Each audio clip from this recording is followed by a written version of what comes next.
Imanku tetap teguh di dalam Yesus.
Ini boleh menjadi sebuah keyakinan kami Tuhan. Haleluya. Bahwa tidak ada yang dapat memisahkan kami dari kasih Kristus. Haleluya, haleluya. Sekalipun ada banyak hal yang kami alami di dalam hidup ini, Yesus, namun kasih setiamu Tuhan tidak pernah beranjak amin. dari Ya kami. Tuhan, tambahkan Terima percaya kasih kami. untuk sore hari yang Tuhan izinkan bagi kami. Kami boleh memuji, mengagungkan Engkau Tuhan. Haleluya.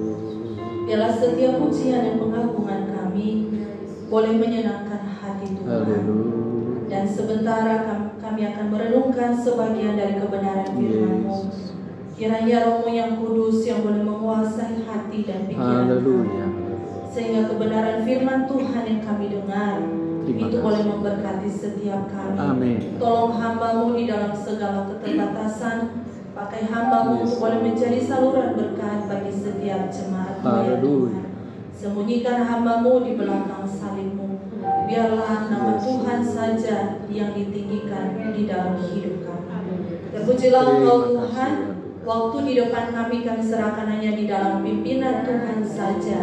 Di dalam nama Tuhan kami Yesus Kristus kami berdoa dan mengucap syukur. Haleluya. Amin. Silakan duduk kembali.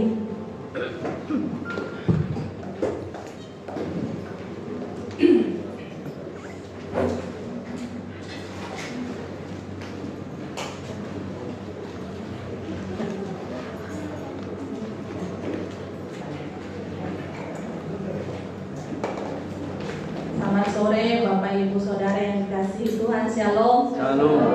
Iya, puji Tuhan. Tuhan masih memberikan kita kesempatan untuk kita boleh bersama-sama beribadah kepada Dia pada saat ini. Kita akan merenungkan sebagian dari kebenaran firman Tuhan. Saya mengajak kita membuka bersama-sama sesuai dengan subtema gereja pada minggu ini di dalam Kisah Para Rasul pasal yang pertama. Kisah Para Rasul pasal yang pertama ayat yang ke-6 sampai ayatnya yang ke-11. Bapak Ibu Saudara sudah menemukannya. Saya mengajak kita membaca bagian firman Tuhan ini secara bersama-sama. Pada hitungan yang ketiga kita akan membaca bersama-sama. 1, 2, 3.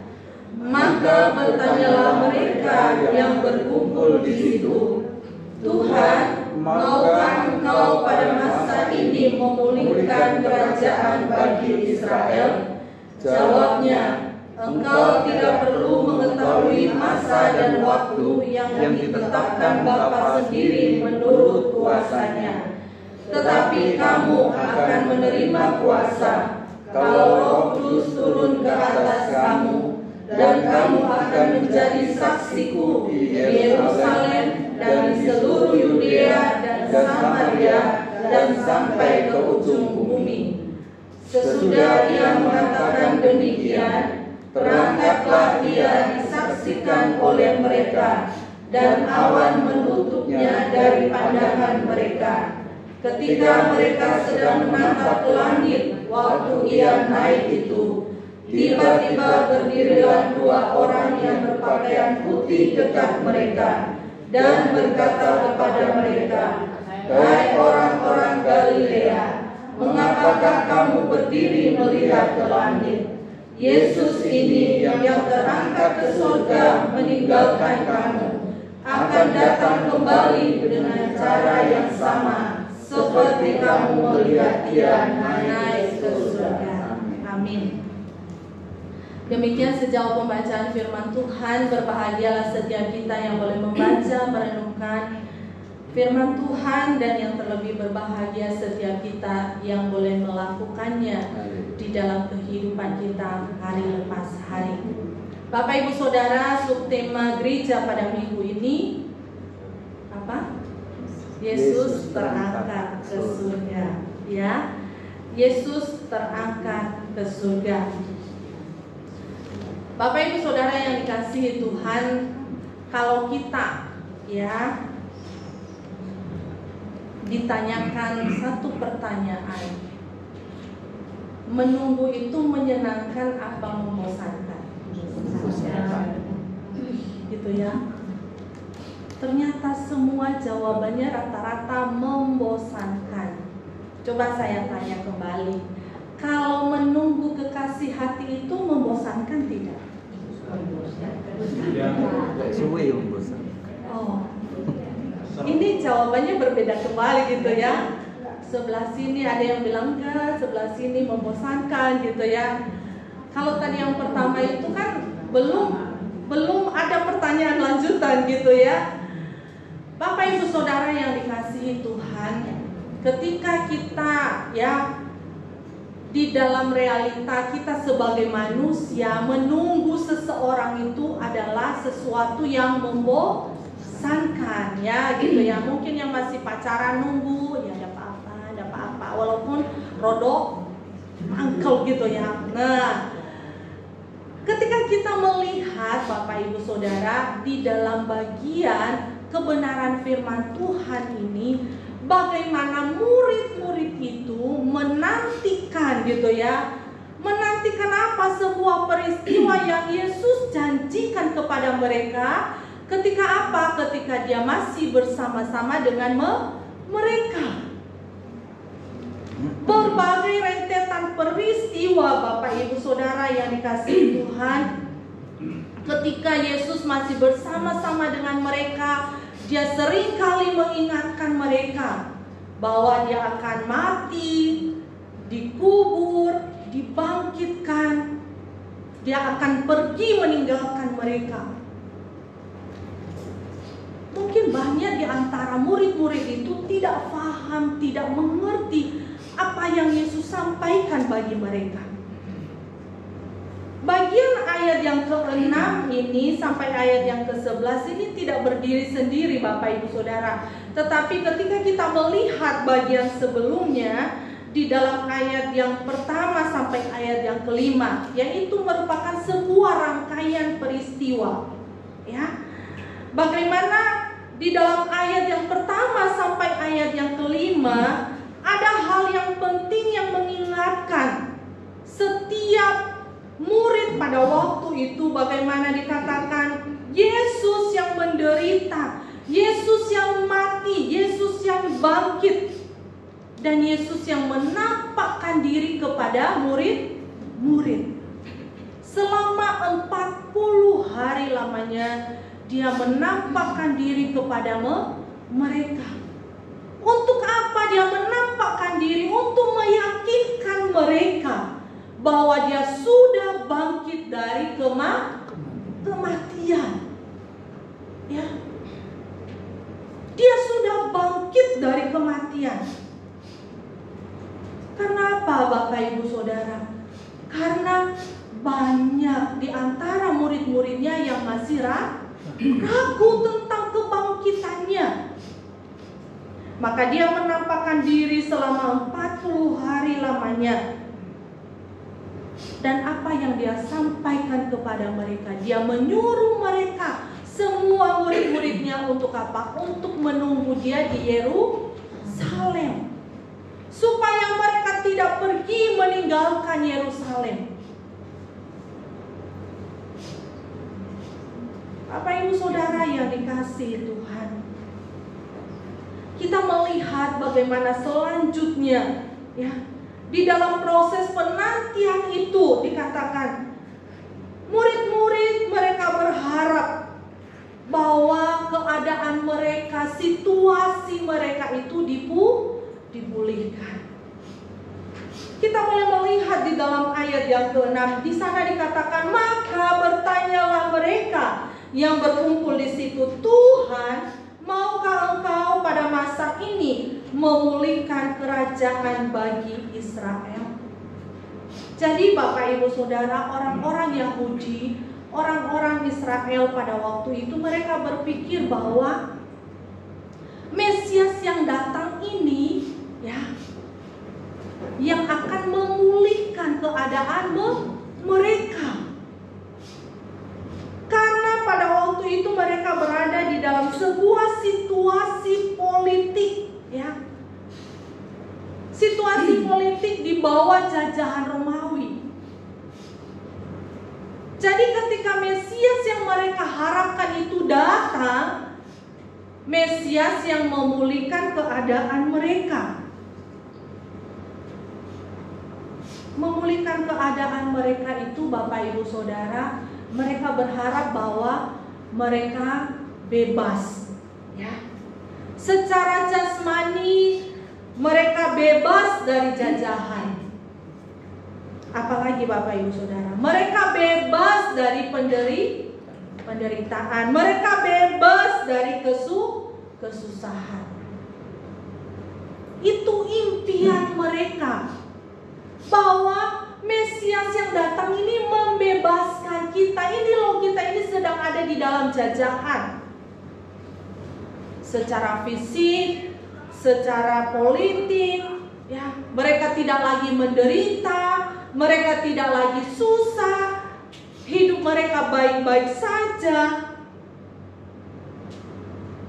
Karena apa, Bapak Ibu Saudara? Mereka berharap, mereka sedang menantikan bahwa Mesias yang datang adalah dari keturunan Daud.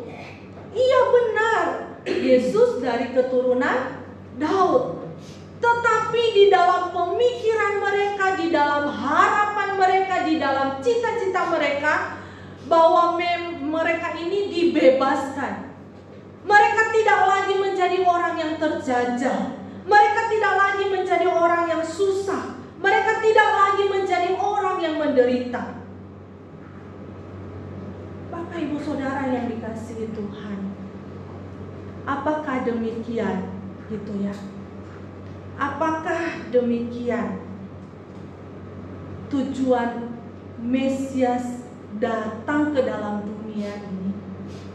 Apakah demikian tujuan Mesias itu datang ke dalam dunia ini?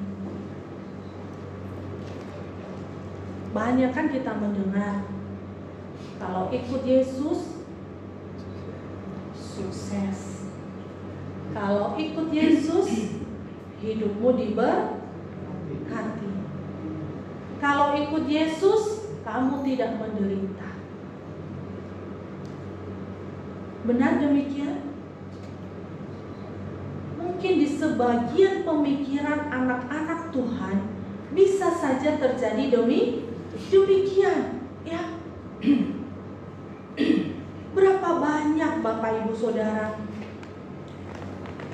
kita bukan menceritakan gereja-gereja yang sekarang ini lagi rame gitu ya. Tetapi coba, banyak orang yang datang di dalam keadaan sakit, sekali aja jasnya dikibas gitu ya. Coba kalau kita berpikir secara nalar, secara benar Bapak Ibu Saudara, apakah itu menyembuhkan? Mungkin bisa saja, tetapi tidak selamanya, ya. Berapa banyak orang berdoa Bapak Ibu Saudara, minta Tuhan sembuhkan, minta Tuhan tolong. Tetapi ada banyak juga yang tidak menerima jawaban. Pada akhirnya mereka akan pulang kembali ke surga. Bapak Ibu Saudara yang dikasihi Tuhan, seharusnya ya, sebuah hal yang perlu kita pikirkan sebagai anak-anak Tuhan, bahwa Kristus yang datang di dalam dunia ini, tujuan utama Dia datang di dalam dunia ini bukan membebaskan kita dari sakit, bukan membebaskan kita dari pergumulan, tetapi tujuan utama Dia datang di dalam dunia ini adalah membebaskan manusia dari belenggu dosa. Itu tujuan utama Kristus, Mesias itu datang di dalam dunia ini. Itu poin penting yang perlu kita pikirkan bersama-sama. Dia datang untuk menyelamatkan kita dari dosa yang membawa kebinasaan. Betapa bersyukurnya kita Bapak Ibu Saudara, bahwa kita menerima keselamatan itu. Jadi Bapak Ibu Saudara yang dikasihi Tuhan, ketika banyak orang di luar sana memiliki pemikiran yang salah ketika mengikut Yesus, bahwa hidup mereka berkelimpahan, hidup mereka bla bla bla gitu ya. Ingat bahwa Kristus datang di dalam dunia ini membebaskan manusia dari belenggu dosa atau kebinasaan. Di bagian kebenaran firman Tuhan ini, Bapak Ibu Saudara, Kristus datang bukan untuk memulihkan kerajaan bagi Israel, ya. Karena apa, Bapak Ibu Saudara? Karena Yesus sendiri, Mesias itu berkata bahwa Dia datang memulihkan manusia bukan secara fisik. Ya. Kita sukses, kita tidak susah, bukan di situ letaknya. Tetapi Dia datang memulihkan manusia secara rohani. Hati kita, jiwa kita yang dipulihkan. Itu yang jauh lebih penting, Bapak Ibu Saudara. Hubungan kita dengan Tuhan itu dipulihkan.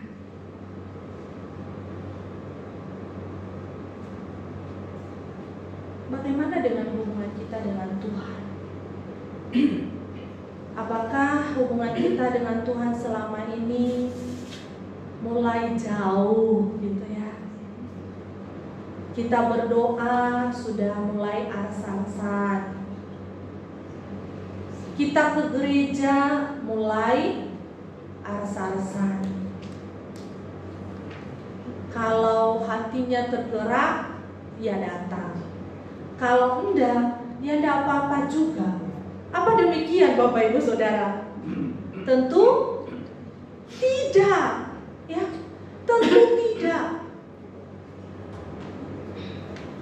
Hati kita mau periksa pribadi lepas pribadi, ya. Karena apa? Karena Mesias yang datang memulihkan kita secara rohani, ya. Itu tidak salah ketika kita datang ke gereja, kita berdoa supaya Tuhan memberkati kita. Itu tidak menjadi masalah. Tetapi hal yang terpenting adalah hubungan kita dipulihkan dengan Tuhan. Itu yang jauh lebih penting. Hubungan kita secara pribadi itu mengalami pemulihan dengan Tuhan. Makanya bapak-bapak gereja ya pernah menyampaikan,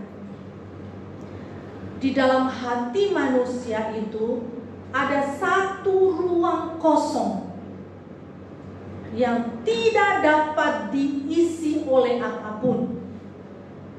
Kekayaan, kesuksesan, semuanya itu tidak bisa mengisi. Ada bagian di dalam hati manusia yang tidak mampu untuk diisi apapun. Kecuali siapa? Kecuali Kristus. Jadi Bapak Ibu Saudara yang dikasihi Tuhan, murid-murid ini berpikir bahwa Mesias itu, Yesus itu datang untuk apa? Untuk memulihkan kerajaan Israel, memulihkan keadaan mereka. Tidak demikian. Tetapi yang mau Tuhan ubahkan adalah hati mereka. Hati mereka yang perlu diubahkan. Rohani mereka yang harus diubahkan. Demikian juga kita sebagai anak-anak Tuhan. Hati kita yang perlu mengalami perubahan. Ya. Kerohanian kita harus mengalami perubahan.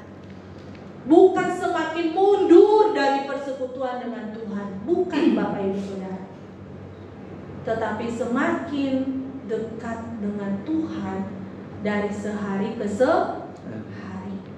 Maka Bapak Ibu Saudara yang dikasihi Tuhan, ketika murid-murid menanyakan hal ini kepada Yesus, ya, bahwa tujuan utama Dia datang untuk memulihkan mereka secara rohani.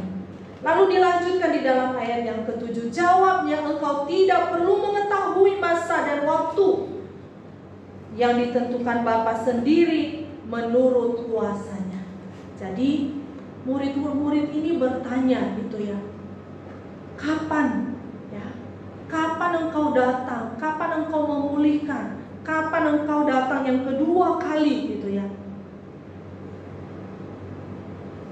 Bukankah seringkali kita mendengar Yesus akan datang yang kedua kali di tahun ini, di tanggal ini, di bulan ini. Ya, Bapak Ibu Saudara, masih ingat peristiwa yang saya lupa. Beberapa waktu yang lalu, sudah agak lama ya, waktu sebuah peristiwa di Manado, ya. Katanya Yesus akan datang dan berapa banyak orang menjual semua apa yang mereka punya. Mereka berkumpul di gereja. Tiap hari, coba bayangkan, tiap hari mereka berkumpul di gereja, sudah tidak bekerja, sudah tidak melakukan aktivitas apa-apa. Mereka katanya Yesus datang yang kedua kali. Harta sudah terjual, semuanya sudah habis, mereka sudah tidak bekerja. Lah, kumpul di dalam gereja perlu makan enggak? Ya perlu. Ya perlu saudara, ya. Tiap hari kebutuhan secara fisik itu perlu. Lama-lama Tuhan Yesus datang enggak? Enggak. Karena mereka menaruh percaya kepada perkataan seseorang. Setiap orang, tidak ada yang tahu kapan dia datang yang kedua kali. Yang dituntut dari setiap kita di dalam penantian itu adalah apa? Kita tetap setia. Ya. Kita tetap setia. Kita boleh tetap teguh di dalam iman. Jadi tema gereja sepanjang tahun ini tidak bisa dilepas, Bapak Ibu Saudara. Ya. Kita tetap teguh di dalam iman kita kepada Tuhan. Menanti kedatangan Kristus yang kedua kali. Entahkah kita sampai usia berapa gitu ya, gak ada yang tahu. Tetapi kita menantikannya dengan setia. Setia itu butuh perjuangan gak Bapak Ibu Saudara? Ya, itu ya. Yang pacaran aja tuntut untuk setia, bukan? Ya. Kalau ceweknya gandeng cowok lain, masih setia nggak? Padahal sudah punya pacar ini. Hah? Yang sebelah kiri saya kok senyum-senyum terus gitu ya. Dibutuhkan kesetiaan. Bukan hanya masa pacaran Bapak Ibu Saudara ya. Sudah berkeluarga butuh setia nggak? Nggak jawab. Dibutuhkan sampai mau memisahkan ya. Bukan buat guyonan saudara ya. Hidup pernikahan pun dibutuhkan setia.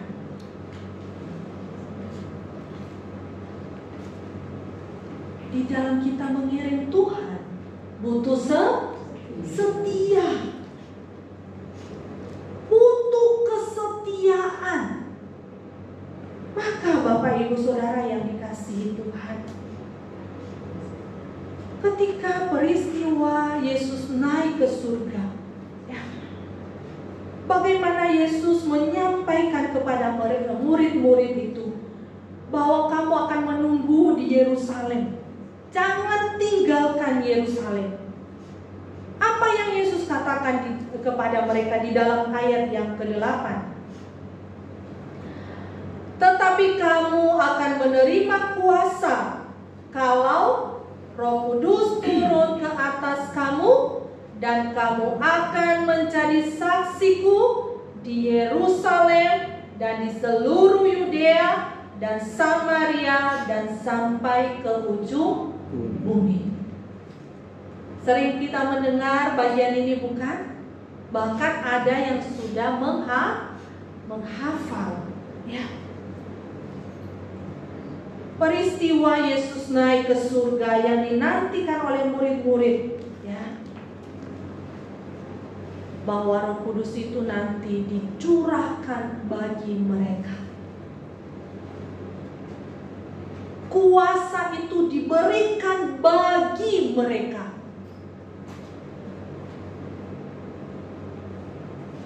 Untuk apa, Bapak Ibu Saudara? Untuk menjadi saksi-saksi Kristus. Untuk menjalankan misi daripada Kristus di dalam dunia ini. Setiap kita sebagai anak-anak Tuhan, orang-orang yang percaya kepada Tuhan, yang sudah ada di dalam Kristus, Roh Kudus itu ada di dalam hati kita masing-masing. Maka tidak berhenti kita menjadi orang percaya. Panggilan kita adalah menjadi saksi Kristus. Bapak Ibu Saudara yang dikasihi Tuhan, menjadi saksi daripada Kristus, ya. Bukan ketika kita pergi, saya pergi PI keluar pulau di pelosok sana gitu ya, jalan kaki seharian, itu tidak menjadi masalah, Bapak Ibu Saudara. Tetapi menjadi saksi itu dimulai dari mana? Dari Yerusalem, ya. Yerusalem pada waktu itu adalah pusat daripada keagamaan. Lingkungan yang terdekat dengan mereka. Maka perintah itu dikatakan dimulai dari Yerusalem. Lingkungan terdekatmu, disitulah engkau menjadi saksi. Bapak Ibu Saudara yang dikasihi Tuhan, menjadi saksi Kristus bukanlah sebuah hal yang mudah. Karena apa? Orang di sekitar kita akan melihat kita, ya. Orang di sekitar kita akan menyaksikan sikap hidup kita sebagai anak-anak Tuhan. Ketika kita hidup bertetangga, ya. Ketika kita kumpul satu rumah, kita kumpul dengan mertua, bagaimana sikap kita? Bagaimana sikap seorang menantu terhadap mertua? Bagaimana sikap seorang anak terhadap orang tua? Seringkali kita tidak bisa menjadi saksi. Panggilan kita, Bapak Ibu Saudara, tanggung jawab kita itu berat sebagai anak-anak Tuhan, sebagai pengikut Kristus. Dimulai dari lingkungan terdekat kita dulu. Nggak usah jauh-jauh. Yudea itu lebih jauh lagi. Samaria itu lebih jauh lagi. Ke ujung bumi, semua suku bangsa. Semua orang boleh mendengar tentang Kristus. Dimulai dari mana? Dari diri kita yang menjadi kesaksian. Mungkin kita berpikir, ya hidupku ayo susah, penuh pergumulan, penuh persoalan, penuh masalah. Bagaimana saya bisa menjadi saksi? Saya orang itu sudah menyakiti hati saya. Saya melihat orang itu sudah melukai hati saya. Memang betul Bapak Ibu Saudara. Ketika kita melihat orang-orang yang ada di sekitar kita, kita merasa bahwa betapa sulitnya kita ini menjadi kesaksian. Tetapi Tuhan memanggil setiap kita tanpa terkecuali. Jangan berpikir Bapak Ibu Saudara, ya. Waktu saya kecil saya berpikir bahwa ketika dikhotbahkan, kamu menjadi saksi, kamu menceritakan tentang Tuhan.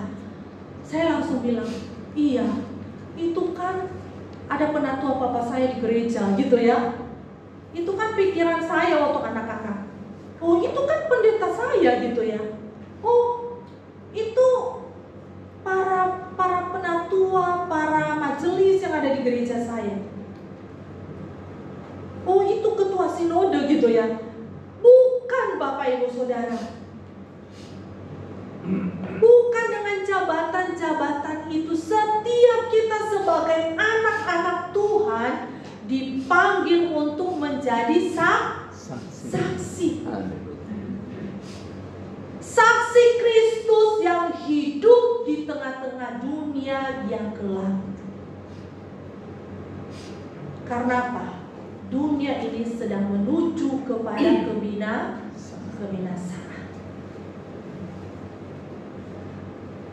Bapak Ibu Saudara, ketika melihat berbagai berita gitu ya, atau di YouTube yang suka buka apologet ya, apologet Kristen ya, pembelaan iman Kristen gitu ya, saya senang ya membuka sebuah channel ya. Saya sama Pak Anugrah kalau sebelum istirahat malam itu lihat sebentar channelnya Edis TV ya. Di situ ada pembelaan tentang iman Kristen ya.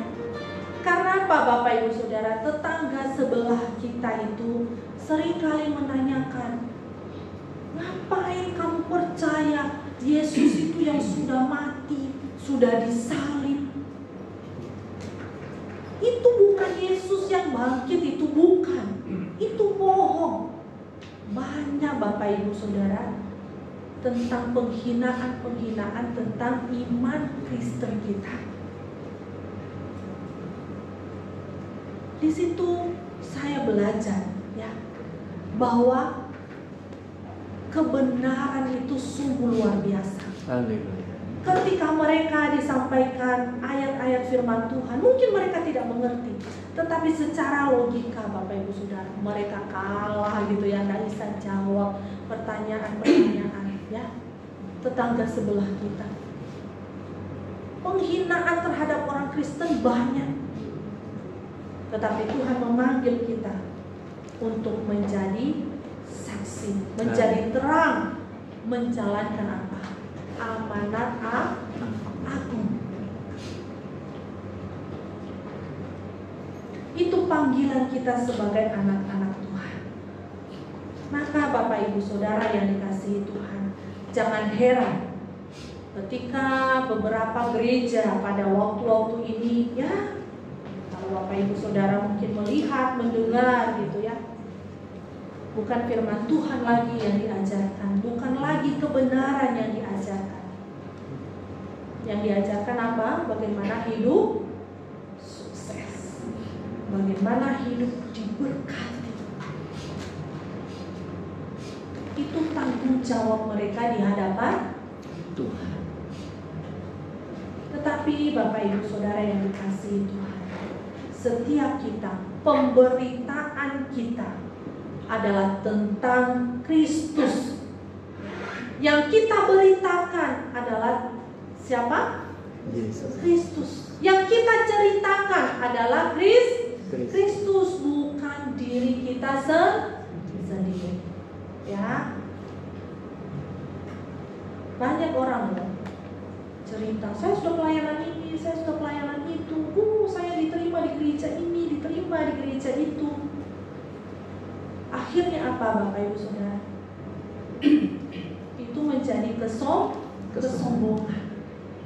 Yang kita layani akhirnya diri kita sendiri,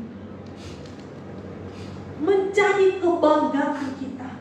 Semuanya terfokus kepada diri kita. Padahal yang kita beritakan, yang kita ceritakan adalah Kristus. Maka Bapak Ibu Saudara, kenaikan Yesus ke surga menjadi pengharapan murid-murid dan menjadi pengharapan kita juga sebagai anak-anak Tuhan. Dia yang telah mati, bangkit, naik ke surga. Untuk apa? Untuk menyediakan tempat bagi setiap kita. Haleluya. Ya. Dia menyediakan tempat bagi setiap kita. Bagi setiap orang yang setia. Bagi setiap orang yang setia sampai pada akhirnya.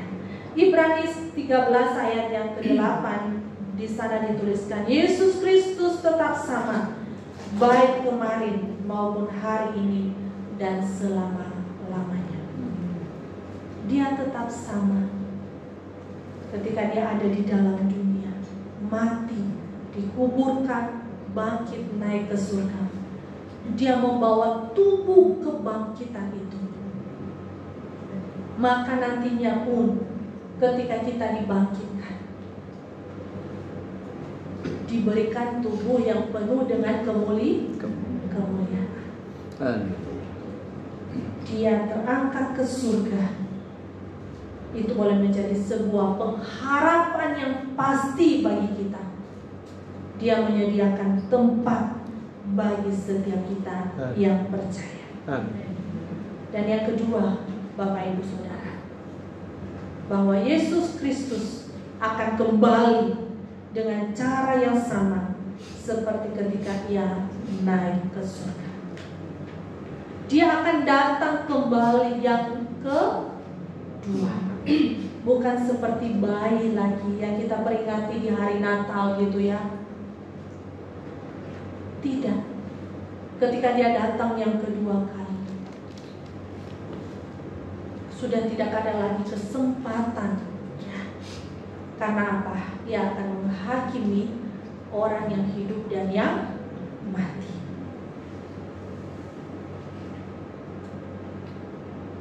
Itu sebuah kepastian Bapak Ibu Saudara. Dia akan datang yang kedua kali, menjemput setiap kita yang dikasihinya. Kiranya ini boleh menjadi kekuatan bagi setiap kita. Di dalam peringatan kenaikan Yesus Kristus ke surga, memberi kita sebuah peneguhan iman bahwa kita boleh tetap setia, boleh tetap teguh di dalam iman kita. Sekalipun ada banyak badai, ada banyak gelombang, ada banyak peristiwa yang kita alami, namun hati kita boleh tetap teguh kepada Dia. Dan kita boleh tetap menaruh pengharapan kita bahwa kelak Dia akan datang kembali menjemput setiap kita yang dikasihinya. Tuhan memberkati kita. Amin. Mari kita bersatu di dalam doa. Bapa kami yang di surga, kami bersyukur untuk kebenaran firman Tuhan yang boleh menyapa kami pada saat ini. Ini yang boleh membawa keyakinan bagi setiap kami bahwa ketika Engkau naik ke surga, Engkau menjanjikan Roh Kudus, Roh penghibur itu bagi setiap murid-murid-Mu dan bagi kami yang percaya kepada Engkau. Roh Kudus itu telah dicurahkan bagi setiap kami. Kami bersyukur Tuhan. Terima kasih. Ini boleh meyakinkan kami Tuhan. Haleluya. Bahwa di dalam pengiringan kami akan Engkau, sekalipun ada banyak peristiwa, ada hal-hal yang kami alami, boleh tetap memberi keteguhan bagi kami bahwa Engkau setia bagi setiap kami. Terima kasih Tuhan. Yakinkan hati kami masing-masing bahwa Engkau tidak pernah meninggalkan kami. Engkau yang tetap menggenggam tangan kami. Terima kasih. Engkau yang menggendong setiap kami. Terima kasih. Bahkan Engkau yang memeluk kami ketika kami tidak berdaya. Terima kasih Tuhan. Terima kasih. Biarlah hati kami tetap berpaut kepada Engkau.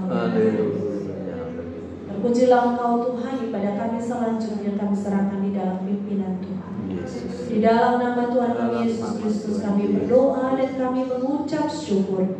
Haleluya. Amin.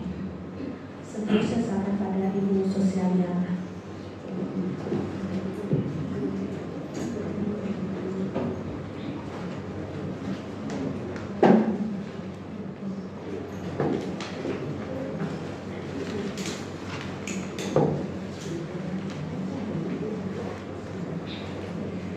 Puji nama Tuhan, kita sangat terberkati dengan firman Tuhan.